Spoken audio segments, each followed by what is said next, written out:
Et pourquoi avez-vous quitté le Cameroun? Pourquoi avoir décidé de laisser derrière toute son enfance, toute ma vie, et une fiancée à l'époque que j'adorais. Bref, j'ai tout plaqué pour partir du Cameroun. Il fallait partir de parce qu'il n'offrait rien comme perspective d'avenir, il n'y avait rien pour les jeunes. Il fallait un nom à consonance centre et sud du Cameroun pour espérer, et bien encore, même certains de mes amis qui avaient ce nom à consonance sud du Cameroun, n'ayant pas un tuyau quelque part placé, n'y arrivaient pas. Alors moi, enfant bamileke, natif de Mvoka d'Elobi, j'avais encore beaucoup moins de chance. D'ailleurs, ma décision de partir vraiment du Cameroun intervient en 1995, lorsque un oncle de la famille, le journaliste Paul Delon-Moutou, j'espère qu'il est encore en vie, je n'ai plus de nouvelles depuis, constatant que j'animais les cabarets et que j'avais un certain talent, décide de m'amener à la FM 94, la radio de Yaoundé, la capitale, et essaye de persuader Agnès Ndombé, à l'époque directrice, de me garder comme chroniqueur ou quelque chose de la maison. Et elle lui répond textuellement ceci: l'ordre est venu d'en haut qu'on ne prenne plus aucun bamileke ici. Donc, du fait que j'étais bamileke, j'étais condamné à ne pas briller. Ça m'avait vraiment choqué. Ça, c'était en 1995. Et ce jour-là, je m'étais dit, je partirai de ce pays. Donc, ça, c'est un peu le récit d'un autre fléau qu'on a au Cameroun et dont on a été plus ou moins victime. Le fait d'être bamileke, on ne se rendait pas compte parce que moi-même, je suis d'origine bamileke et je me rappelle, dans mon enfance, on avait honte de dire qu'on est bamileke. Donc, je me rappelle, on disait, regarde-moi la Bams là.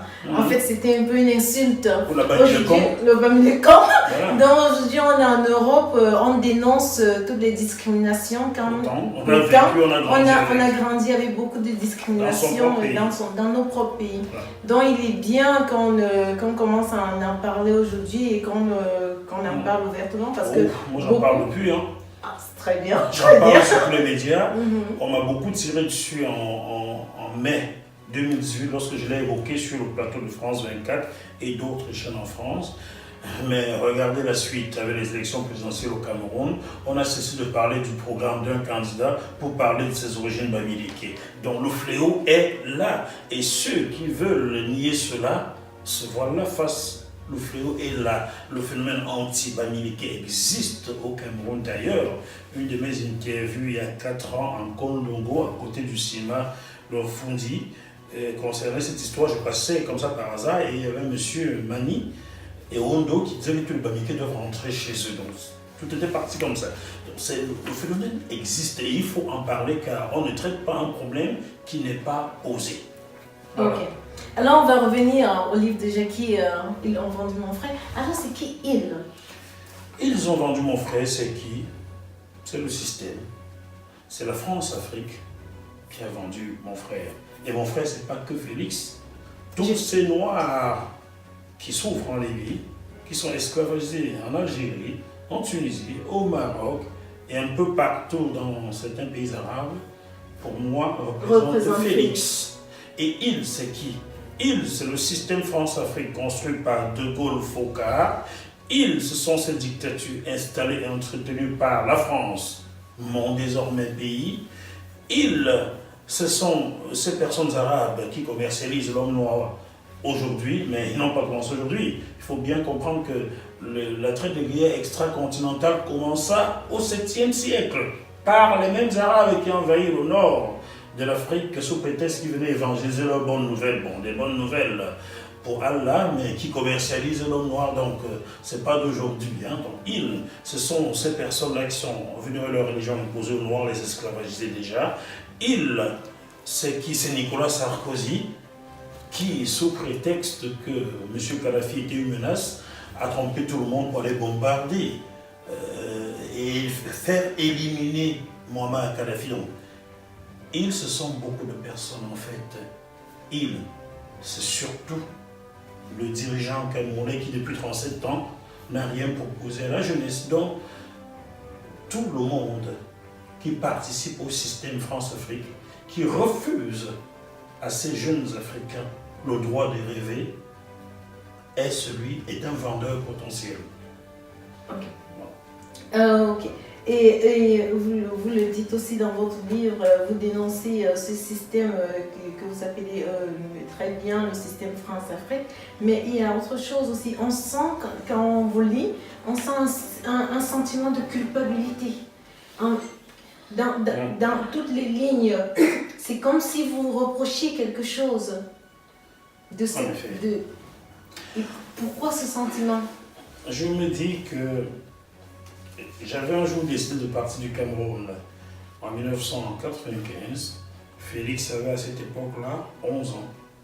J'avais pris cette décision sans savoir que cela pourrait l'impacter.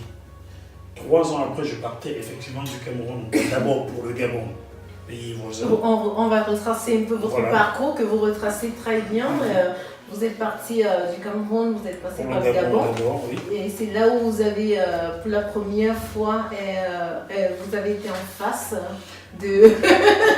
Vous l'expliquez bien dans votre livre. En effet, dans le livre, je le dis, j'arrive au Gabon et quelques jours seulement après, je suis amené à passer par le carrefour dit Rio, qui est une grande place où tout le monde se rencontre, les voitures, les commerçants et tout.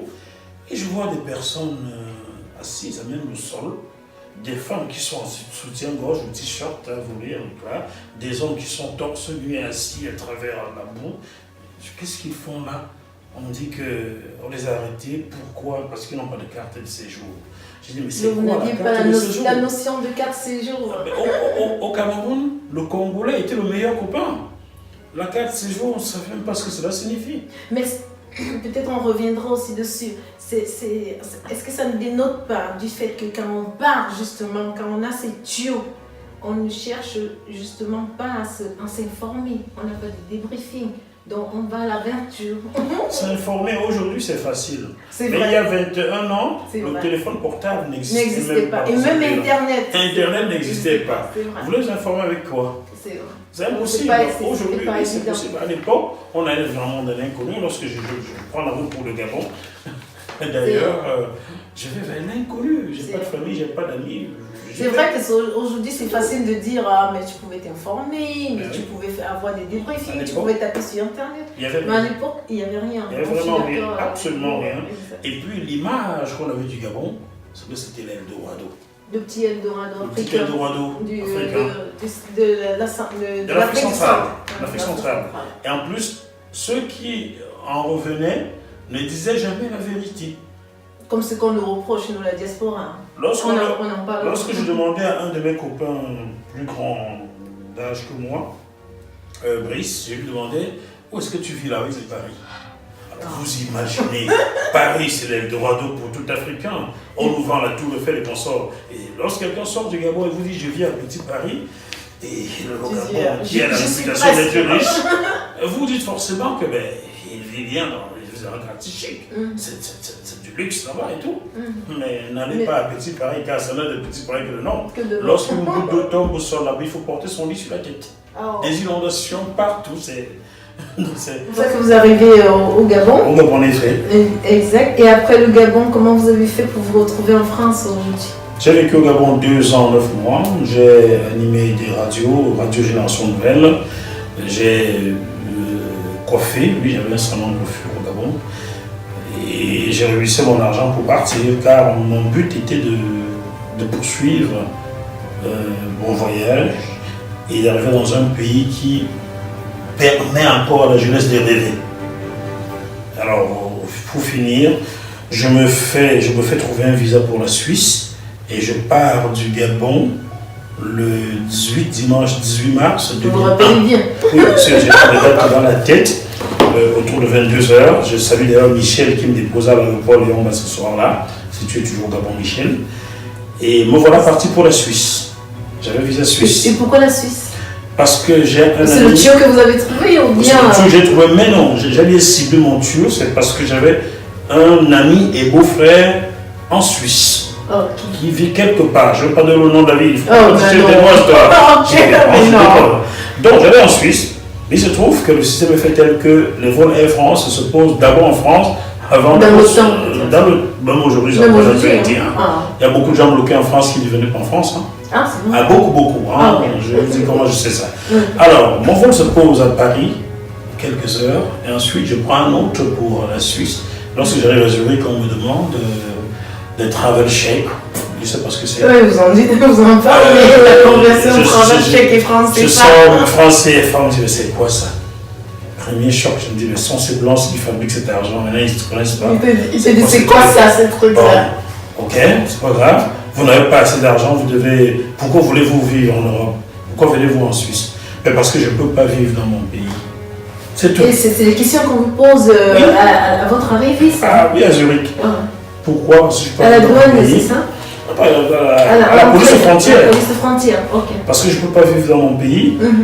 Dans ce cas-là, il y a la Convention de Genève signée en 1951 qui stipule que toute personne ne pouvant pas vivre dans son pays doit expliquer ses problèmes là où son premier vol se pose. Votre premier vol s'est posé à Paris, donc vous retournez à Paris. Je refuse de revenir à Paris car je ne connais personne en France. Et à l'époque, il y a des événements de l'église de Saint-Bernard où les sans-papiers sont anglais parce que je me dis, oh là là, ce pays où des Noirs souffrent, je préfère pas y aller. Je refuse de rembarquer pour la France. Je suis brutalisé, ma chaussure est arrachée. On a fait deux policiers suisses qui me ramènent à Paris et me remettent à la police aux frontières françaises. On me dit que je vais coucher dans un hôtel pour expliquer le problème le lendemain. Cet hôtel-là, c'est comme ça la zone d'attente. Qui est une prison en fait. C'est une prison. Et c'est là où vous faites la connaissance d'autres Africains. Oui. Donc vous commencez votre engagement pour la cause des personnes qui n'ont pas de voix. Qui n'ont pas de voix, vous devenez leur voix parce que... Malgré moi, je n'ai rien demandé du tout. Oui. Il se trouve tout simplement que j'entre dans cette zone d'attente le lundi 19 mars 2001 et dès le lendemain, des policiers viennent me dire que je dois rentrer chez moi. Et ils me parlent sur un ton vraiment, sur un ton méprisant. Et je regarde ce petit policier qui a un seul V sur l'épaule, je me dis, si ce blanc dans son pays n'a qu'un seul V, cela signifie qu'il n'a même pas la moitié de mon niveau. Et il me parle sur ce ton parce qu'il est blanc, mais il ne vaut rien. Je lui dis, écoutez monsieur, vous pouvez mépriser les Sénégalais ou les Maliens qui ne disent pas mon français. Pardon mes frères Sénégalais et Maliens, ce n'est pas une insulte.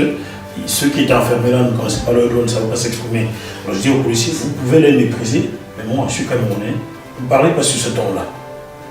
Alors là, le policier vous dit, tu vas rentrer chez toi? Non, non. À partir de maintenant, vous me tutoyez, vous me voyez. Hein? Parce que le jour où je serai dans la police française, si vous voulez devenir policier, vous ne savez pas à même d'être mes subalternes tellement vous ne valez pas grand-chose. Si vous n'avez qu'un seul V à l'école, cela signifie que vous n'avez pas dépassé le brevet. Donc vous me parlez sur un autre ton et vous me tutoyez plus, tout de suite. Alors le fait que j'ai tenu tête à la police fait que tous ces jeunes gens sont surpris. Un noir qui tient tête à la police. Alors le policier poursuit, oui vous allez rentrer chez vous, je lui dis, et vous pensez que votre pays, la France, c'est quoi sans l'Afrique? Si vous connaissiez l'histoire, vous ne parlerez jamais comme ça à un Africain. Et qu'est-ce qu'il vous répond? Oui, il peut rien répondre, il n'a rien dans le cerveau ce garçon.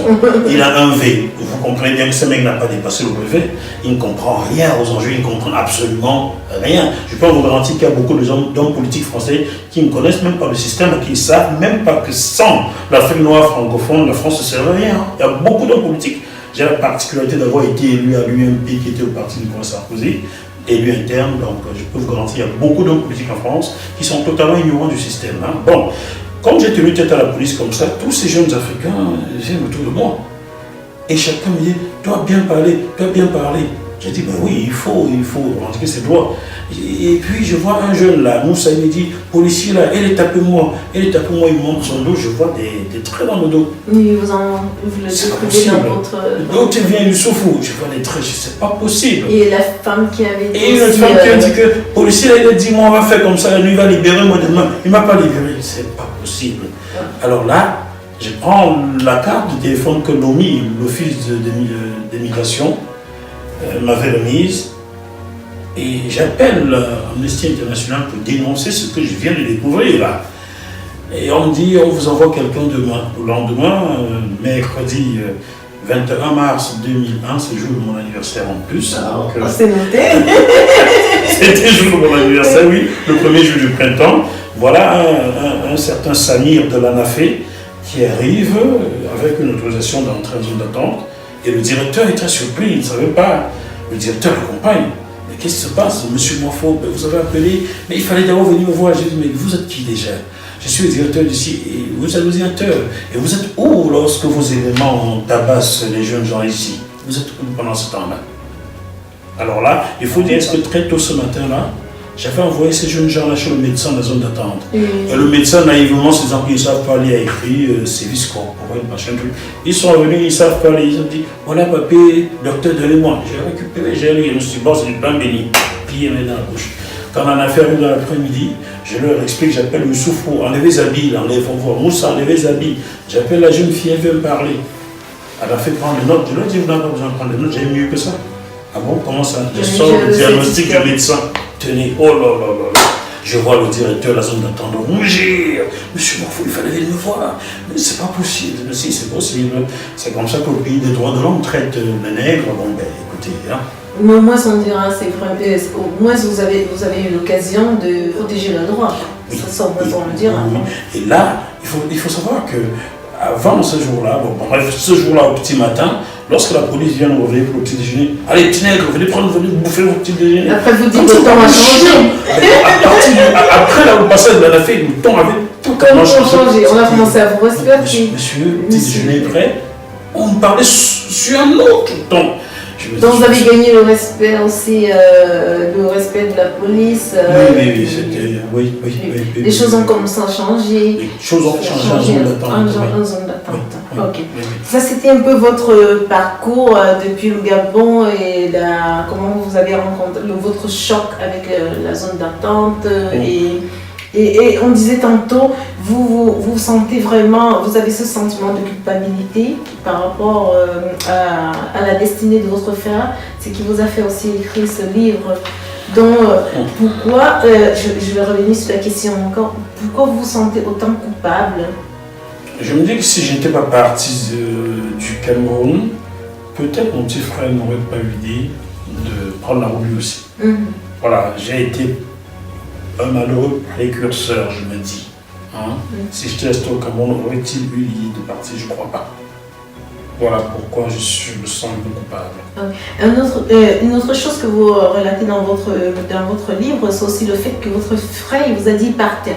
Mais apparemment, c'est comme s'il n'y a pas eu de communication. Et c'est quelque chose qu'on entend aussi beaucoup de la diaspora.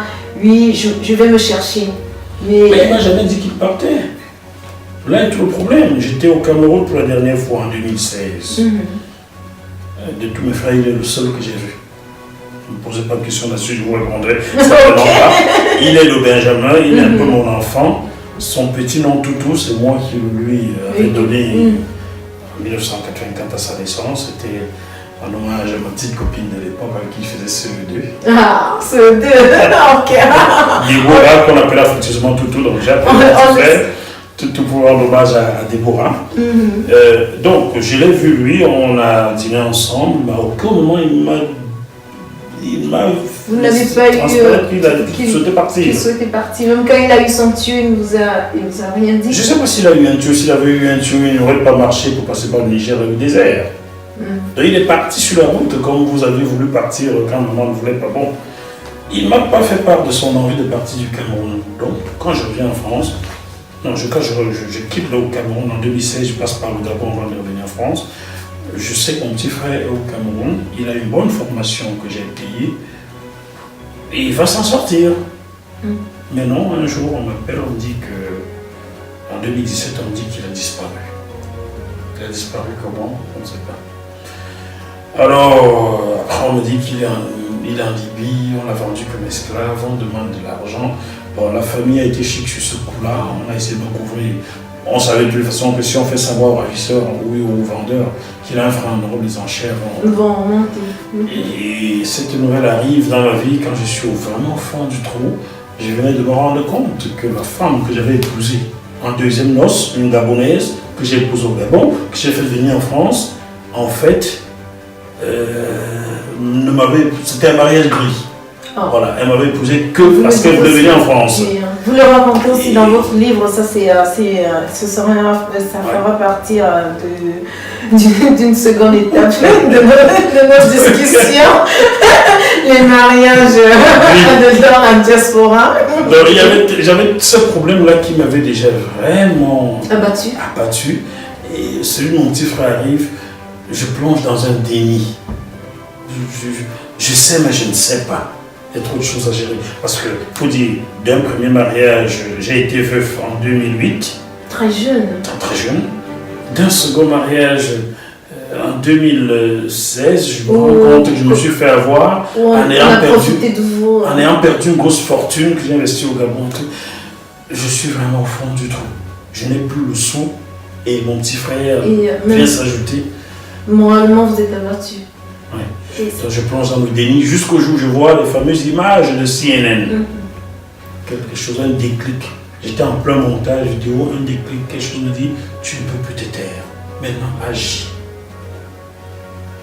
Et les premières personnes à qui j'envoie les photos de mon petit frère capturent l'écran assis parmi les esclaves en Libye sont Alain Foucault, Amoubé Nevegué, Claudicia, Aziz Mondi. Je peux vous dire que des cadres, aucun moi j'ai passé un coup de fil pour prendre des nouvelles. Pourtant, beaucoup d'entre vous ont été promptes à aller devant l'ambassade Libye faire le guignol. Moi je me dis ici, si vous voulez m'attaquer, faites-le vite. J'ai bien cité Alain Foucault, Claudicia, Aziz Mondi, Amoubé Nevegué. Et pourquoi ces cas? Mais parce qu'ils sont des confrères et des grands confrères journalistes. Il n'y a qu'un seul parmi eux qui est moins âgé que moi, de l'Aziz Mondi.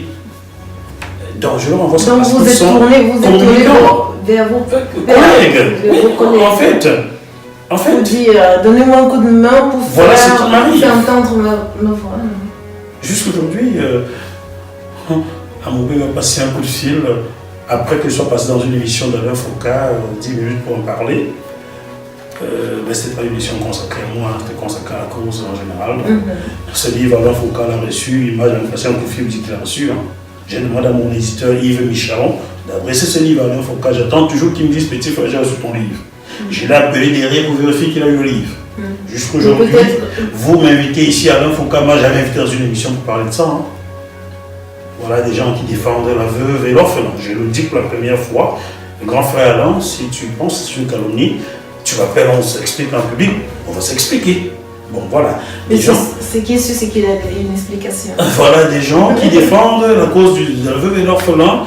Je vois Claudicia et Abdelaziz Moudi devant l'ambassade des Libyens en train de crier et chanter, incapables de m'envoyer un texto ou de passer un coup de fil pour prendre des nouvelles. D'ailleurs, je l'ai fait remarquer à Claudicia dans notre forum il y a quelques mois. Voilà. Et ensuite, j'envoie cette photo à mon ami et éditeur Yves Michalon, qui depuis des mois me disait, Jackie, il faut que tu écrives ton histoire. Tu as une histoire, je lui disais, Yves, je le ferai quand même 10 ans. Moi, je l'ai dit à beaucoup de mes frères, mes sœurs africaines, camerounaises, parler de vos histoires. On a beaucoup d'histoires à raconter et je suis sûre qu'ils vont, comme on dit en anglais, résonner et beaucoup de gens vont se reconnaître. Ça fait du bien d'en parler parce qu'on se délivre. J'ai l'impression parfois, étant parmi ces personnes, qu'on tient trop de choses pour nous. On emmagasine, et je me demande comment on fait pour supporter tout ça. Et je t'ai écrit, je t'ai dit, mais comment tu fais pour supporter tout ça? Beaucoup de gens posent cette question. Comment tu fais pour avancer? Yves Michalon, à qui je rends cet hommage, voilà, qui n'est pas africain, qui est blanc de peau, me dit, Jackie, c'est maintenant, je lui dis, oh Yves, je ne sais pas écrire. Il me dit, écoute mon cher, tu sais écrire?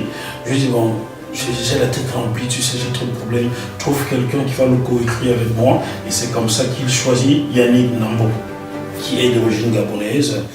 Et Yannick qui est romancier. Et voilà, on se met à écrire. J'écris dans la nuit, j'envoie à Yannick par email, copie Yves Michalon. Yannick lit, met en forme, on se retrouve, on retouche tout ça. On le co-écrit voilà, de cette façon-là. Et c'est comme ça que ce livre est né. Je vous assure, vous devez le lire parce que vous allez vous reconnaître. Et c'est un livre tellement simple. Oui, simple à lire. simple à lire que j'ai dévoré en un jour. Donc, je suis sûre que vous allez vous reconnaître si vous êtes africaine, si vous êtes camerounaise, C'est vraiment un français simple qui me rappelle mon enfance, qui me rappelle mon histoire, qui me rappelle beaucoup d'histoires, beaucoup de problématiques que nous vivons en tant que diaspora et en tant qu'Africains. Et comme vous disiez, beaucoup de personnes de la diaspora ont ce sentiment-là, de donner cette fausse image de l'Eldorado qui n'est pas l'Eldorado. Oh oui, c'est ce que j'ai dit chez nos confrères de France 24, en version anglaise. Europe is not Eldorado. C'est pas l'Eldorado de l'Europe. Europe is Europe. Il faut bien que certains de nos frères africains comprennent que nous pouvons faire beaucoup avec ce que nous avons en Afrique. Je sais de quoi je parle. Et quelqu'un nous dira, Jackie, quelqu'un, je suis certain, qui va dire, et pourquoi vous ne rentrez pas? Qu'est-ce que tu réponds à cela? Qu'est-ce qu'on ne rentre pas aujourd'hui? C'est que le chez vous, c'est l'endroit où vous vivez. C'est une fois l'Europe que je l'ai compris. Au Cameroun, je ne misérais pas. C'est juste que je n'avais pas de prospective d'avenir. Je n'avais pas de perspective d'avenir. Et surtout, je ne faisais pas le métier qui me plaisait. De mes rêves. Voilà, je faisais. Tu ne t'étais pas réalisé. Je faisais quelque chose pour survivre. Exact. Bon, jusque-là, je survivais bien. J'ai quand même acheté mon premier terrain, de l'argent, j'ai travaillé au Carrefour Anguissa. Voilà. J'ai envoyé quelques fois mes frères à l'école. Avec cet argent-là, et ma fiancée de l'époque a obtenu le bac grâce à cet argent que je travaillais au Carrefour Anguissa dans mon modeste salon de coiffure. Et comment peut-on déconstruire alors cette idée de l'Eldorado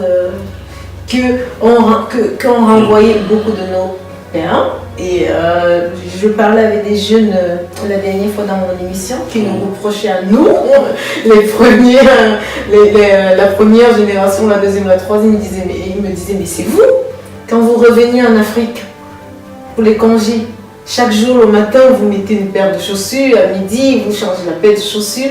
Il faut dire qu'on a un peu participé à cette idée-là. Oui. Je connais moi, je vais m'extraire du on. Parce que j'arrive au Cameroun ou au Gabon, je ne porte un costume que parce que vos ministères exigent un costume pour y entrer. Et je ne comprends pas le pourquoi. Je m'habille toujours en paille quand j'arrive au Cameroun ou au Gabon. Il fait tellement chaud, je ne comprends pas qu'il faille mettre le costume quand il fait 38 degrés. Mais c'est pas seulement les costumes, non, Jackie. On peut pas renier que beaucoup ont participé à construire cette idée de l'Europe qui est un paradis. Et ces jeunes, je vais encore parler des jeunes parce que je pense que l'avenir appartient justement à ces jeunes qui sont venus à mon émission et beaucoup qui vont nous suivre. Comme il disait, aujourd'hui les médias sociaux en participent aussi. Donc tout brille, tout est lumineux. Comment peut-on, de chacun de nous, déconstruire cette image de l'Eldorado européen ou américain? Comment? En disant la vérité aux gens, même si vous ne serez pas cru. Moi, j'ai essayé, avec feu mon épouse Danielle, qui était blanche de peau. J'arrive au Cameroun en 2007. Nous essayons d'expliquer aux cousins, aux jeunes, que l'Europe n'est pas l'Eldorado. Mais on ne croit pas, on me rionnait. Ça me revient aux oreilles comme un rionnait. Mais quand vous voyez la télé, Jackie, vous n'avez pas dit que c'est pas l'Eldorado. En 2007, d'accord, j'ai déjà bossé pour 2 chaînes de télé en France. Yves Première, où j'ai débuté avec Christophe Abel et Patrice Boisfer, que je salue s'ils nous regardent, ceux qui nous regardent. Mais c'est une chaîne mais c'est toujours la télé. D'un département. Donc ça ne se voit pas en Afrique. Ensuite, j'ai bossé pour Direct 8 qui est CNews, mais non, ce n'était pas encore sur les bouquets. Donc on ne m'avait pas encore vu en Afrique. Ce n'est qu'à partir de la Coupe d'Afrique des Nations 2008 au Ghana qu'on me voit à la télé au Cameroun, car la chaîne Vox Africa que j'ouvre, oui, vous ne le savez certainement pas, je suis le tout premier journaliste de Vox Africa, tant reporter que présentateur, qui appartient à Paul Foucault, Camerounais, Baron. Voilà, donc ce n'est qu'à partir de 2008, avec cette Coupe d'Afrique des Nations au Ghana, que les gens me voient à la télé au Cameroun. Pourquoi? Sans m'avoir informé, bon, on n'a pas besoin de mon aval, Vox Africa a remplacé ces émissions-là à Canal 2 au Cameroun, 2STV au Sénégal et Eurosport en France. C'est fait sur Ghana. Sur Ghana, j'ai présenté des émissions aux gens, personne ne voit, mais tout le monde me voit. Tout le monde sait que tu es au pays. J'arrive au Cameroun juste après. Ma photo est dans des journaux à côté de celle de Edou Douanon Glacé, là. Un comédien, un humoriste à l'époque, Alpha Ampo. Alors, je découvre que je n'ai même plus le droit de manger les beignets au quartier Vogue. Mais toi aussi. On va me dire, toi, si tu veux nous montrer quoi, on t'a vu à la télé ici, maintenant tu vas manger bien, mon frère. C'est pas avec ces beignets-là qu'on a grandi. Maintenant, parce que tu m'as vu à la télé, je ne peux plus avoir le droit de manger. Mon frère, c'est tellement. Je crois que j'ai commencé à me rendre compte que ma petite notoriété va désormais être un poids pour moi à partir de 2008. Et jusqu'aujourd'hui, ça n'a plus changé. Ça s'est aggravé d'ailleurs. Aujourd'hui, lorsque j'en parle du Cameroun, j'ai parfois l'impression qu'on parle à Rockefeller. Mes frères, je suis un pauvre type, je n'ai pas d'argent. Ce que vous pouvez faire là, c'est le sacerdoce, vous comprenez? Il faut. Mais comment tu vas faire? Comment vous allez faire? Excusez-moi. Vous allez faire pour expliquer aux gens que c'est du sacerdoce quand votre parcours, il est si challenging, comme on dit en français. Vous avez parcouru tellement de difficultés, tellement de. Votre parcours, il est non seulement brillant, mais il est tumultueux. Et vous avez, on va le dire, vous avez réussi, Jackie. N'est-ce pas un peu un appel? Qu'est-ce que c'est que réussir? Ah, ça c'est une bonne question. Qu'est-ce que c'est réussir? Bon, d'accord. Oui, j'ai tourné plusieurs documentaires. Celui dont je suis fier des deux d'entre eux. Vous êtes passé sur France 24 quand même, c'est pas tout le monde qui passe sur France 24. Vous ne connaissez pas sur France 24? Oui. Si mais vous le dites aujourd'hui. Comme on dit au pays, laisse-moi moi, je vais passer là-bas, je vais dire que ce n'est plus je pense que j'ai été plus vu sur ma chaîne GMTV plus que sur France 24. C'est une réalité. Je peux me permettre. Car mes téléspectateurs vont aussi regarder votre chaîne désormais. JMTV Plus fait en moyenne 800 000 vues par mois que sur YouTube. Sachant que beaucoup de chaînes de télévision au Cameroun piquent mes émissions diffusent sans même payer mes droits. Donc en moyenne par mois, je dois être vu au moins 2 à 3 millions de fois. Je pense pas que France 24, je pense pas que France 24 fasse 3 millions de vues le mois. Donc ça prouve encore que vous avez eu un parcours, certes, difficile, mais que l'Europe vous a permis quand même de réaliser votre rêve. Oui, quand j'arrive en... Il faut le dire, il faut le reconnaître. C'est vrai, il faut le reconnaître. Quand j'arrive en Europe, au Cameroun, mes rêves étaient noyés. Pour moi, j'ai rêvé d'être ingénieur, j'ai fait le CETIC de Ngoïkele, où j'étais toujours parmi les premiers. Ceux qui m'ont connu au CETIC de Ngoïkele savent de quoi je parle. Toujours. D'ailleurs, à la chorale, j'étais avec votre grande sœur Alice. On est parti quand j'ai rentré au collège, mais ensuite j'ai eu vos grandes sœurs Laurentine, j'ai eu Chantal, bisous à vous. J'étais toujours parmi les meilleurs avec Nathan et Simofo Jules. Ces trois garçons étaient toujours les premières places à l'école. Donc j'aurais pu être ingénieur, un des grands ingénieurs au Cameroun à 23 ans, mais malheureusement, après le CAP, au CETIC de Ngoïkele, pas de lycée technique, il a fallu. Et comme je n'ai pas d'argent pour corrompre M. Zili William du lycée technique de Bétois, qui m'a dit vous n'avez pas d'argent, je ne vous prends pas, je n'ai pas d'argent, donc je me suis retrouvé, après j'ai changé de filière, j'ai fini par avoir un bac bancal. Ensuite, je n'avais pas de perspective, donc je n'ai pas pu être ingénieur, qui était un de mes souhaits. J'aurais souhaité être avocat, aucune chance au Cameroun. Le dernier souhaitait être journaliste. Une fois j'ai embrassé le milieu de la présentation dans les cabarets, journaliste au Cameroun, Anta Alestique, je suis l'enfant de qui? J'ai combien pour acheter? Donc mes rêves étaient noyés. Je me disais, c'est fini pour moi, je vivrai de l'informel, des bricolages tout le reste de ma vie. Une fois arrivé en Europe, je me suis dit, ces pays donnent un peu de chance. Et vous avez frappé à beaucoup de portes, il faut le dire, parce que dans votre livre, vous rappelez ceux qui ont contribué. Je crois que c'est aussi long quand on fait des interviews, de remercier ceux qui ont contribué à votre ascension et contribué à vos études, parmi lesquels j'étais surprise de savoir que Sarkozy a contribué. Vous avez côtoyé... Je dois beaucoup à Nicolas Sarkozy. Il faut le... Ma rencontre, je ne dis pas que je suis fan de ce que Nicolas Sarkozy a fait en C'est très différent, reconnaître. Et en Côte d'Ivoire, non, je le lui reproche d'ailleurs à Nicolas Sarkozy. Mais je oui, mais cela n'enlève pas que vous, dans votre livre, vous reconnaissez qu'il a contribué à... Il faut être honnête. Exact. Ça, c'est l'honnêteté intellectuelle. Ma rencontre avec Manuel Achliman, qui est maire de la ville d'Agnès-sur-Seine, à côté de Paris, m'a permis de rencontrer Nicolas Sarkozy et Cécilia en 2003. Le jour où je remets une lettre à Cécilia Sarkozy, c'est lors d'un meeting en mars 2003.